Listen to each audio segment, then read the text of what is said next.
This conference will now be recorded. Hey guys, this is Coach Jay, and I'm with Chelsea McQuarrie, two mental performance coaches, and we're going to talk about systems, winning, and flow today.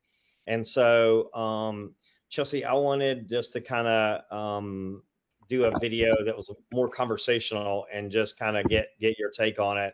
Um, I think about a lot of these people that I've worked with over the years, and they go to bed really late. They're having to get up early. They're not getting enough sleep. They're eating late. They go to their practices with not enough food in their stomach, so they end up getting more emotional. They got all these issues going on, and I start trying to work with them on a little bit better structure, and they're like, well, when are we going to get to the psychology stuff? When are we going to get to the mental stuff? And I'm like, we got to get your system right first. And right now your system is broken. And I'm and I would venture to say that 95% of teenagers and college kids do not have a good system. That's just my own experience from things I did, people I lived with, people I know now. And so, most every college kid I work with, college athlete, we have to create a system. This is what time we get up. This is what we do during the day. This is what time we go to bed. Here are the things that we do throughout the day. Once we create the system, we start creating wins. Then we can get into flow. But if you don't have a system, you're never going to get into flow. What do you say about all that? Yeah, no, definitely. Going back to the part where you said that some people just kind of want to, they're like, when are we going to talk about, our feelings or something like that? But it's like the headspace that you're in is controlled by, what you're doing and what you're putting in your body and the kind of environments that you're in. So if you don't have a system in place, then your head's going to be a loose cannon and you don't know what's coming next. You don't know, what you're doing the next day, what the outcome is. And everybody wants to know what's going to happen, what the outcome is for everything. And the way to control that is to, have a system in place and do one thing after the other and repeat it. And it's not, I wouldn't claim it as like a boring life, but like, when people hear the word like predictable, they're like, oh, it's kind of boring. I don't want to do the same thing every day. But if it leads to success, then why wouldn't you repeat it? And Right, so right.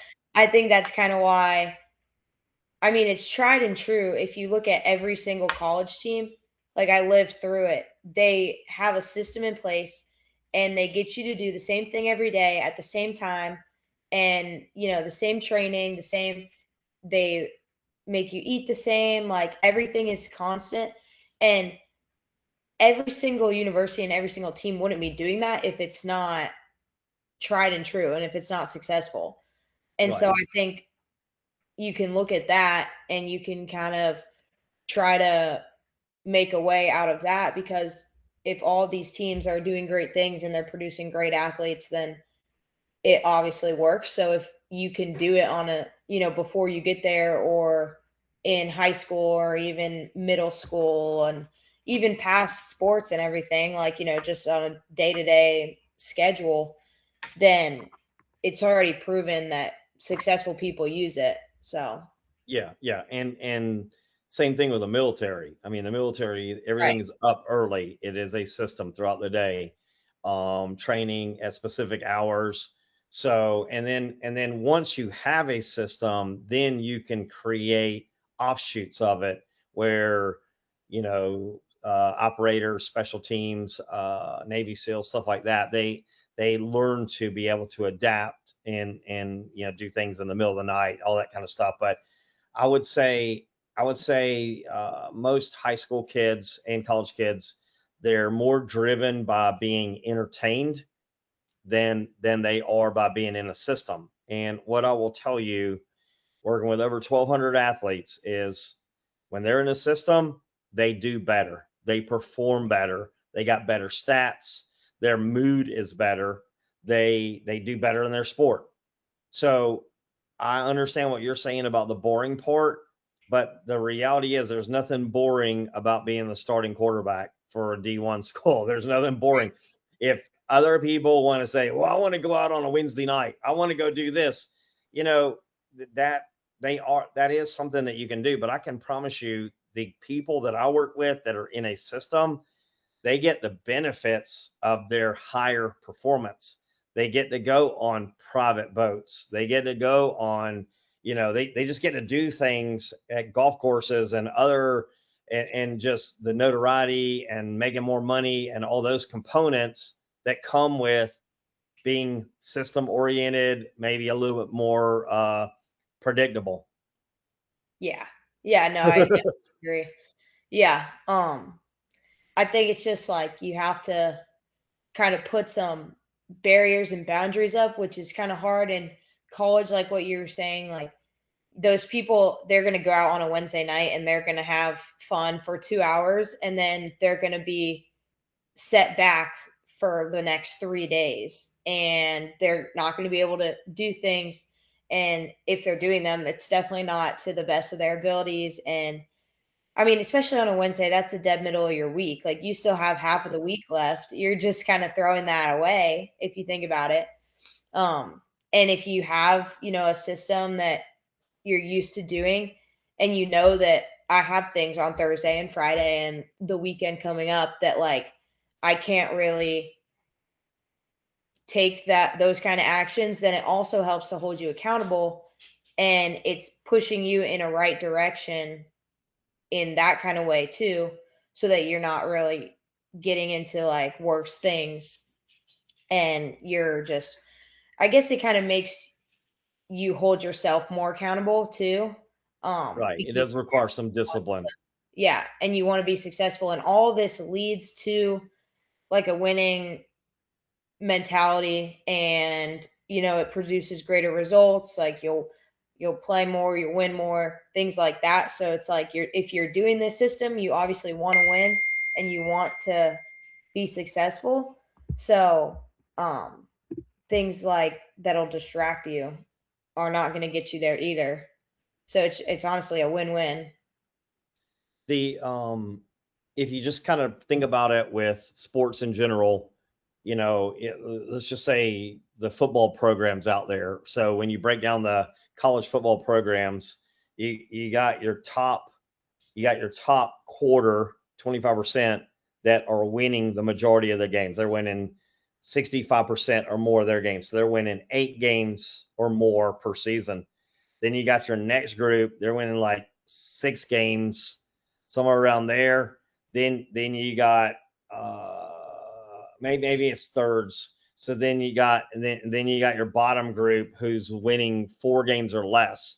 So somewhere in there where you got your top group that wins a lot, you got your middle group that wins some or half, and then you got your lower group who's not winning at all.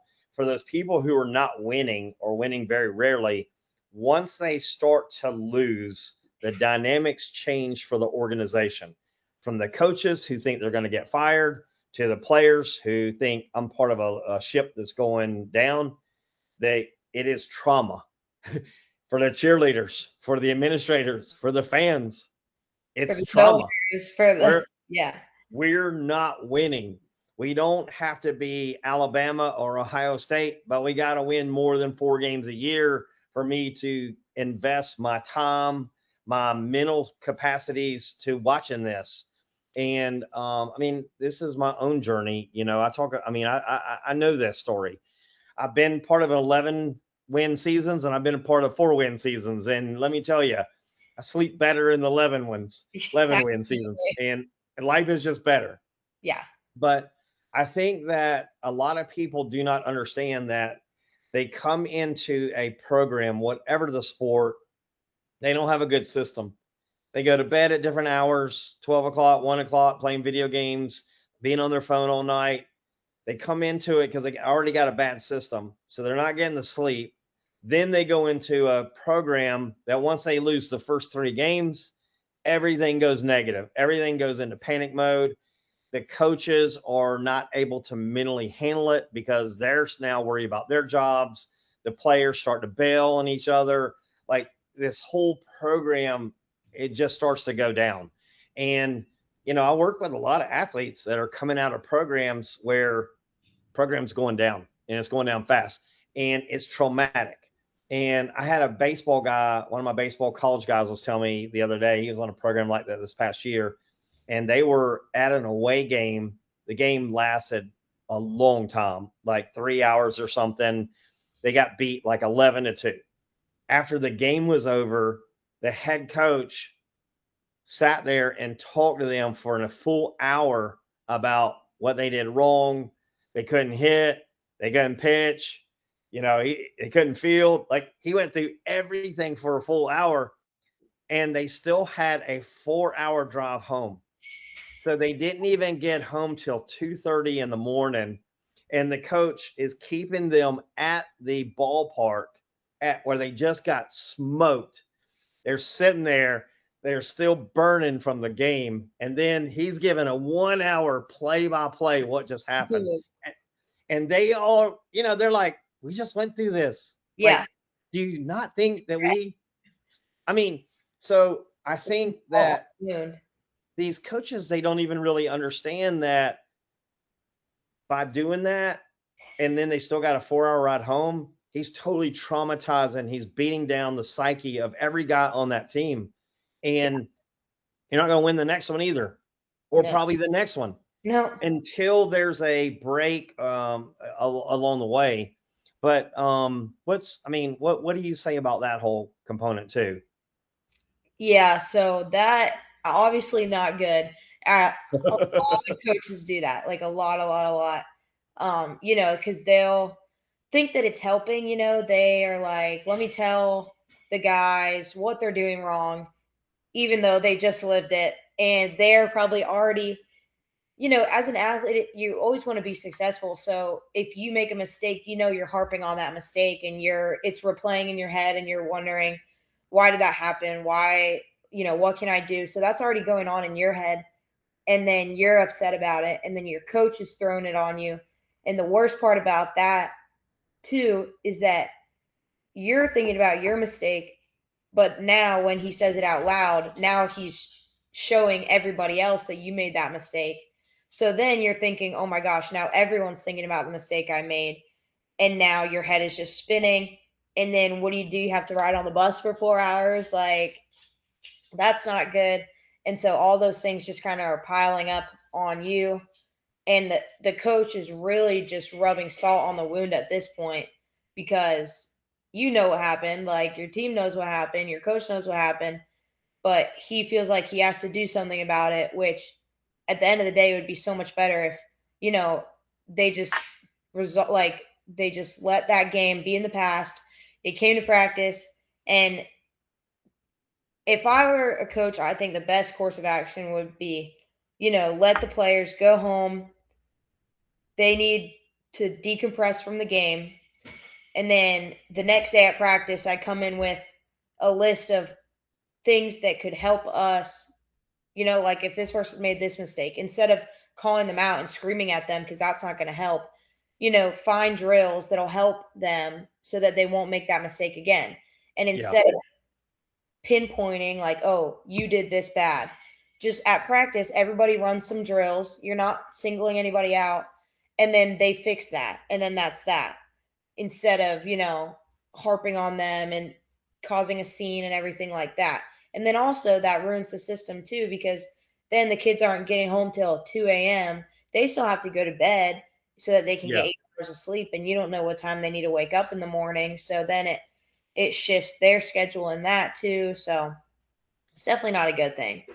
And I think the other thing about the system is once they start losing a lot of games and the coach starts doing these kind of behaviors, guys start checking out. And now the easiest thing to do is we're going to sneak out. We're going to go out. We're going to go drinking. We're going to go smoke dope. We're going to get a girlfriend, whatever it is. They're going to find an outlet because they're not getting enough wins with this organization and it ain't going good. They're trying to make something else work. Yeah. And I mean, technically it could be video games. Yeah. They obsessed with just playing a lot of video games, but it takes it these behaviors, and I hear it all the time. The coaches make the wrong move. They just what they're doing is they're just compounding the problem. And what happens is the teenagers, college kids, they respond absolutely in the wrong way, where they're just like, well, I got to get away from this. Yeah. And they try to find another outlet, Hmm. and which makes the problem worse, because now they don't care. They're just trying to figure out when they get back at 1 o'clock in the morning, can they go drinking with their friends or Right. whatever, instead of, hey, we're meeting tomorrow morning at 8 o'clock. We're going to talk about the game. Yeah. All And right. they're going to want to focus on the game because they feel like they've already spent so much time on it because Right. just made them drag it out another hour. Yeah. And then if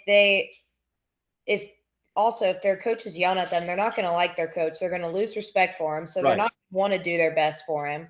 And then so they are going to go make those poor decisions, and they're not going to care that they're letting the coach and the team down because they just, I mean, they're like, I don't want to do all this hard work for a guy that's going to just yell at me and not help me.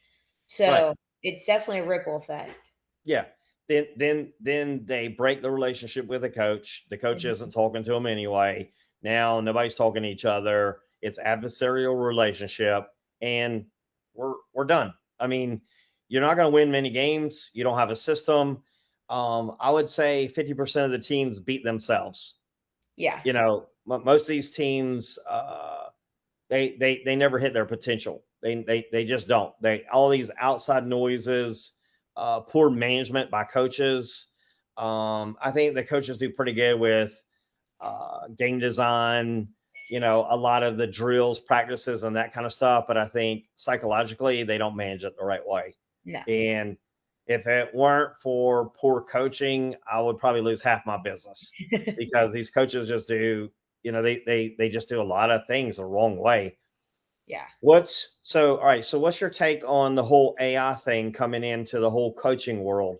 Because the reality is that at some point in the very near future, AI is going to be able to create play design for football teams better than these jokers that are making $1.5 million a year running plays on 3rd and 6. There's going to be a coming point in time where a AI system is going to be able to call much better plays, and they're going to be running this stuff from the booth, and it ain't going to be in the coach with 25 years experience in his head. I'm telling you, we're probably a year out from that. They're going to be running the whole thing through a program where they're like, this is a situation. They're just going to be constantly feeding information in there. Can you see that as well, or It's no? scary to think about because it's gonna, probably affect everybody's jobs at one point. Like there's gonna be really no jobs for people to do anymore, and it's gonna get taken over. But there's two sides. I think it's good because there's fresh plays and it's innovative and it's like broken down to be very, very good. But also these offensive coordinators that are making and calling the plays, they have real life experience that they personally have been through and they've tried.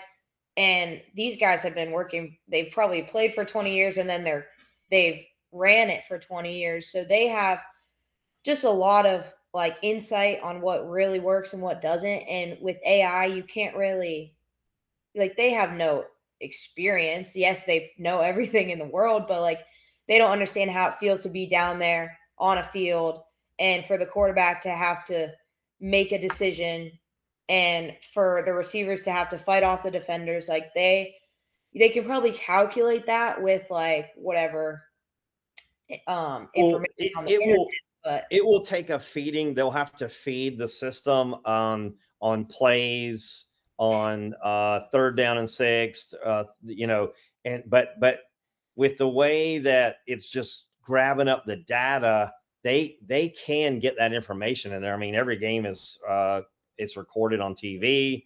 You got all kinds of things. So like, it may not be available for a couple of years, but at some point, the AI breaks down the mathematics and the statistics, and it's just breaking it down that way. So it's basically saying, it's better to throw it to number 12 than to number 5. You know, Mhm. this guy's got higher percentage catching. He's 6'4", the receiver's 5'9". So it's going to be analyzing all the just mathematical pieces and where we have leverage and those kind of components. But I'm just telling you, I can see it coming because too many games right now.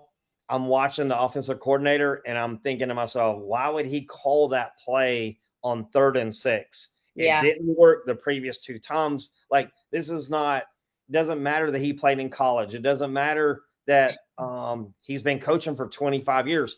That is a dumb call because it hasn't worked and it's going against the other team's best player.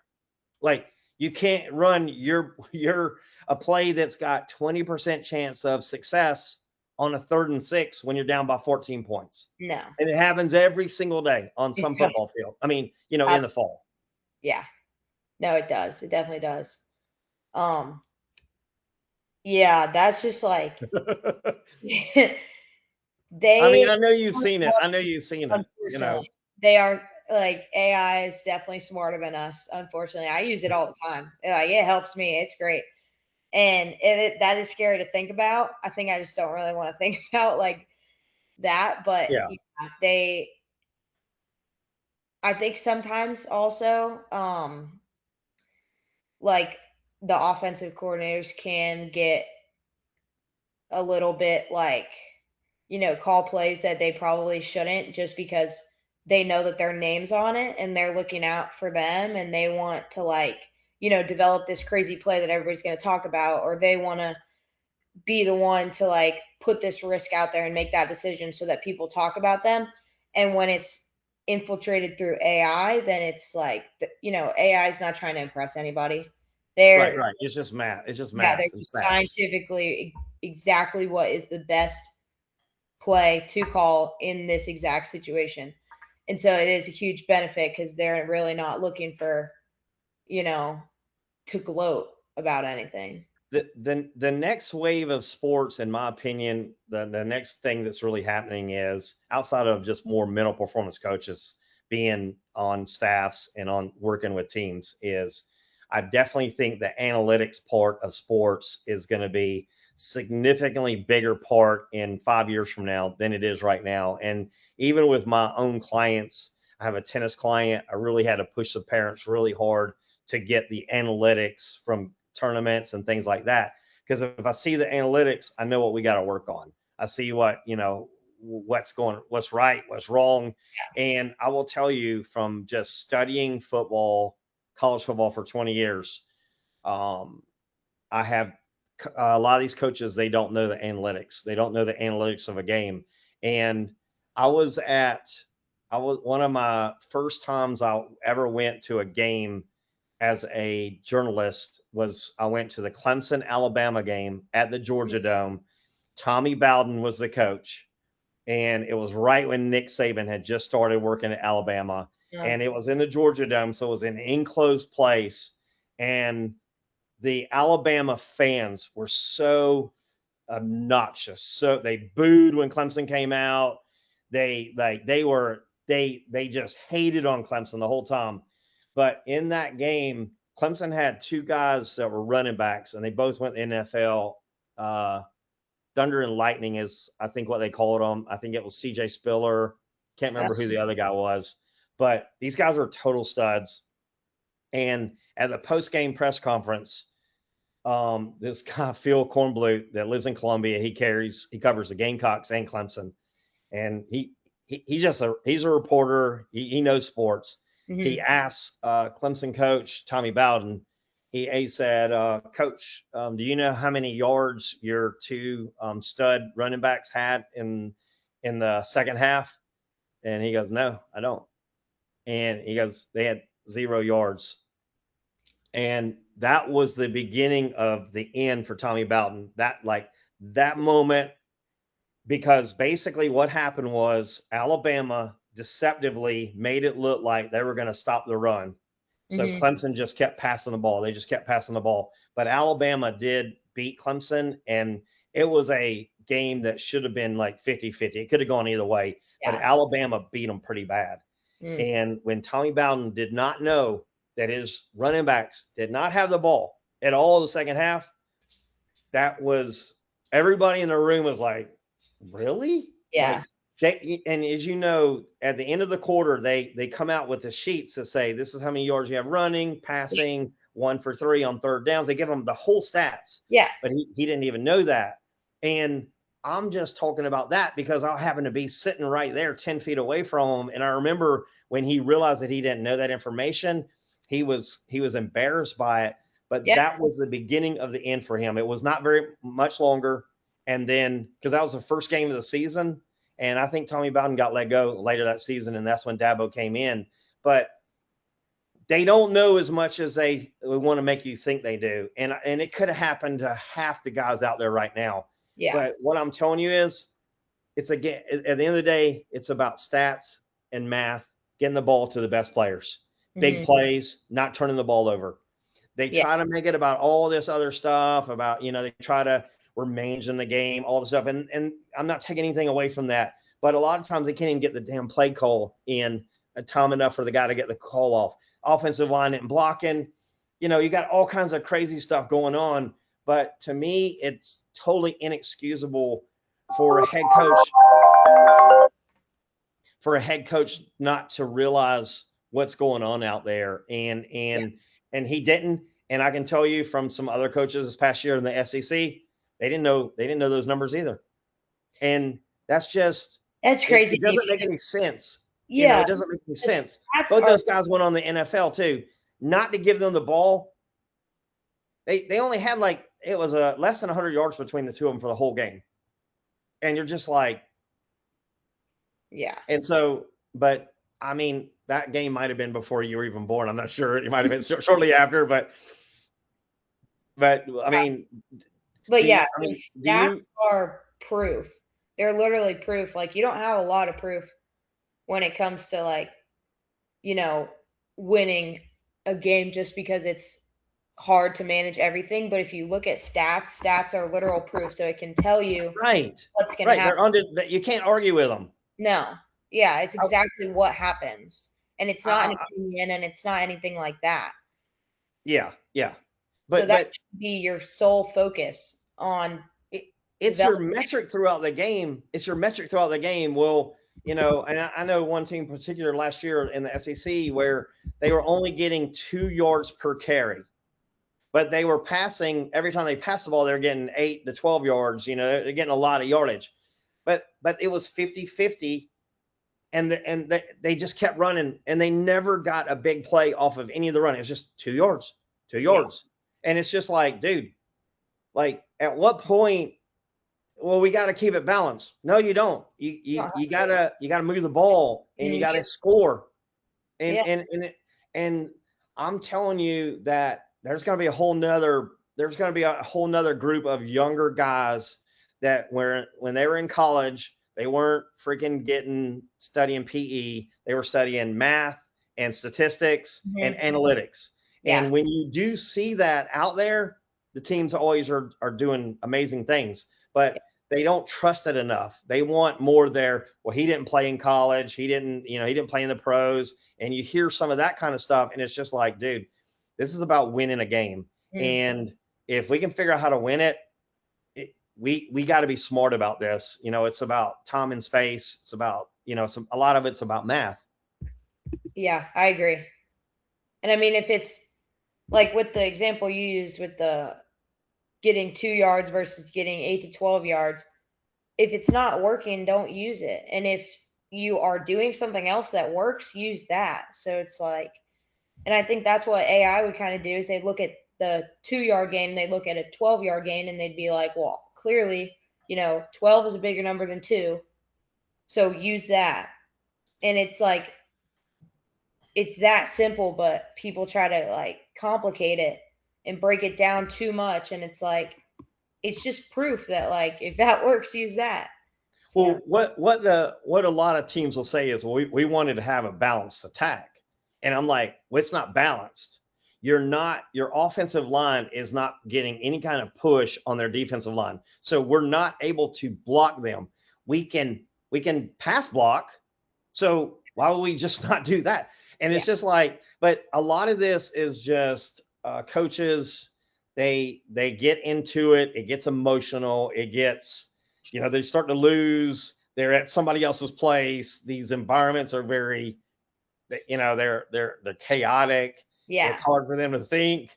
They're being paid a lot of money, and it's just kind of like, oh man, I'm looking like a fool out here. And then the players aren't doing what they're asking them to do. Some guy misses his assignment. Like it's just a whole smorgasbord of crazy chaos.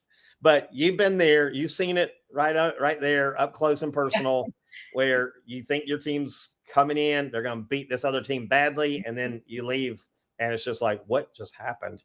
Yes, definitely. Unfortunately, definitely been there one too many times, for sure. The first game of the year seems to be the most damaging game if you lose it, and it's a hyped up game. That's what ruined Clemson last year. I mean, we played LSU at home. It was, Tigers against Tigers, supposed to be great. Really like set us up for success. We were projected to win, and there was a lot of talk around that game. ACC huddle was there. Like it was a night game, first one of the season. Yeah. Then we national attention. Yeah. And we just came out not our best. And our whole season was affected by that. And I don't think they ever recovered. And that's why we did so poorly last season. I mean, we didn't do terrible, but like I feel like if we beat LSU, things would have kept rolling and it would have been good and we would have had an amazing season, like hopefully in the, running we used to in 2016 and that. But it just kind of plummeted. Never picked and I think that's another thing too, is that the social media, even in July, they're pushing a lot of stuff right now, and you're real hardcore fans. They're looking at the stats. They're looking at, hey, Clemson's ranked here. We're going to win. It's going to be a great season. They start getting the expectations up really high.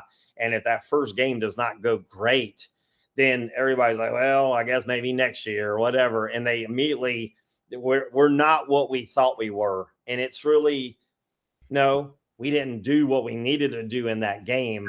And so, but I think the emotional roller coaster of the fans kind of permeates over to the team and the coaches. And that's why the coaches try to, block everything away. They try to keep these guys off social media and all that. But I think they're merged right now. I think it's too hard. People are wanting to say what people are saying about them. You got a lot of sofa quarterbacks, guys sitting in their basement that have decent knowledge, and they criticize every single thing about your team, my team.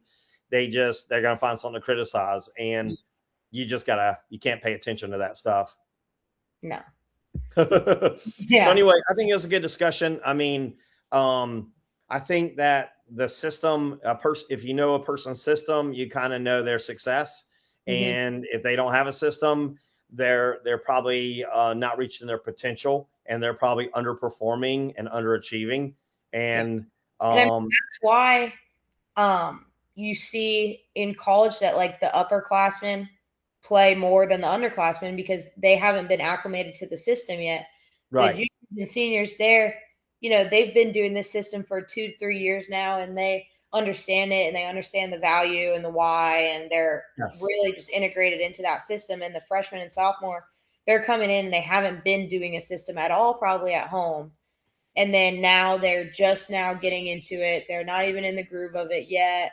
They don't understand really how detailed it is. And that's why those upperclassmen always play first, honestly, is because they really understand more. They understand the predictability about what's coming. Yeah. And just having that predictability and not being so uncertain allows their confidence level to go up, more wins, and then getting into the flow. The one thing that, a big component to me is guys that can get in flow versus the guys that can't. And it's really no mystery to it. The whole thing with flow is you got to have a series of wins on the field, off the field. You got to be in a system. You got to have rhythm. You got to have momentum, and you got to be doing things that work with the right people, right culture, right team. When those things are all in play, guys can get into flow. And when they get into flow, they block everything else around them and they just do their job. They're punishing that defense. They're doing whatever is required to do their job at the highest level, and they're blocking out all the noise. Yeah. Yeah. So, but and I would say the vast majority of kids out there today, they don't get into flow. They don't have a good system. They're entertained way too much through their phone, through the TV, doing stuff with their friends. That's not really making progress toward their sport. And they just spend a lot of time, wasted time being entertained. And you're just not going to get the same results if your mind is dealing with entertainment versus getting better at your sport, because you're competing against guys that are working with great trainers that might have played in the NFL or MLB. They're dealing with their weightlifting. They already got a bigger body. They're already more athletic because their dad played a sport. Yeah. So if you're on the margin and you're high into entertainment and hanging out with your friends and having a girlfriend and all that, you might as well just enjoy it while you can, because it's not going to last very long. Enjoy it while you're in high school. Yeah, it's going to be short-lived. It's going to be short-lived. And you know, I had a guy recently kind of come to that conclusion where he's kind of like, I was trying to put him into a system and I'm like, you want to play better? He's like, yeah. But once it came down to it, he would rather he'd rather do the social part and just have his freedom and just do his own thing, because he doesn't believe he's going to be able to play in college. And so he's just not committed to it. Yeah. And I'm like, well, what are you committed to? And he's not really committed to anything. He's just like having fun. I'm like, okay. Just, you know, I mean, I don't really know what to do with that, because living in America, it's a very competitive world. You got people that really want to win and they want to make a lot of money. And a lot of times they're going to do it and you're not going to make any money. And I don't want to be part of that crowd. No. But I don't really understand it. You know, the world only pays for experts and people that know about their field and are at the top of it. They don't just pay people to be on staff to enjoy the ride. Well, yeah. And so these kids that are in 11th grade going into 12th grade, I don't know if I'm going to go to college or not. I don't know what I'm going to do. Man, they better figure it out, because, you know, I sure as hell don't want to live with my parents for 20 years. No. You know. No. But I mean, what's your thoughts? Yeah, I mean, I think you should always have a goal in mind and you should always have something to reach for, and that, you know, having a system in place to get there is like a perfect setup. But if you don't have a system and you don't have a goal, you're kind of just idling and going honestly nowhere. And so I think that's when you can kind of go down those roads that don't lead to great things. And so just having a system and achieving a goal and knowing what you need to do to get there, that's how you stay on track, and that's how you get to where you want to be, and that's how you get successful. Right. And the other way, it's just not going to lead you anywhere where you're with the right people and you're doing the right thing at all. It's never going to lead you. Right. Yeah. And you gotta be in the right system with a lot of reps. Right. And as you get more reps, you get better at it, and then you start to move up. But you got to put enough time into the reps to get it there. But a lot of other people, they're like, hey, I'm not willing to put this much in. Next thing you know, they just start becoming average. They start hanging out with average people. And next thing you know, they're not doing what they consider to be fun, because the people that are average aren't able to do a lot of the things that they want to do because they don't have the money. They don't have, they just don't have the resources. They don't have the connections. And so, yeah, it's, it seems simple, but it's very complex. And when you're going through it, it just seems like that it's a struggle and it's a fight. But everything's a fight until you create a system, until you get it going. And we're doing that with kids every single day. We're helping them get on a system. We're helping them have better routines. We're helping them get some wins so they can get momentum, so they get out of that cycle. We're taking them out of that trauma of being on losing teams, losing coaches yelling at them all the time. And once they start getting wins and they start to believe in themselves, they start to play better. But it's all a big circle. And when you're losing, when your parents are fussing at you, when they're saying this is costing a lot of money, some people just want to pull the switch and say, hey, this ain't working for me. Right. Well, and I hate to see that. And but the reality is that for most kids, when I start working with them, they see changes the first week. They see immediate changes, big changes within the first month. And it's amazing that for how inexpensive it is when people are spending money on all kinds of other things, that they're just not going to invest in having a mental coach helping them figure this out and walking them through it. Yeah. And it amazes me because they spend money on all this other stuff, Netflix, all these streaming services and all this, and you're just like, what are y'all thinking? Mm-hmm. Like, you're watching somebody else's life. You're Yeah. watching them. Yeah. I mean, so anyway, all right. I think it's a good conversation, and I'm looking forward to talking to you about college football in probably another 1st of August, and just kind of getting your take on what's going on with the ACC, what you think will happen. Yes. Kind of getting a feel for the ACC, some big games early on in the season that we need to be watching for. But anyway, I think it's a good conversation, and I appreciate you talking to me. If people want more information about us, they can go to sportsintervention.com. I'm listed as College Scout FB on X. We also, I'm listed under Coach J Panavidra on Psychology Today. And tell them about the Instagram. It's at Coaching Mental Performance is the Okay. Instagram. And so Chelsea manages that, and you can reach out to her there. And, glad to help anybody that we can, trying to get them into a better system, more wins, and into flow. So all that being said, have a great day. Bye. See ya.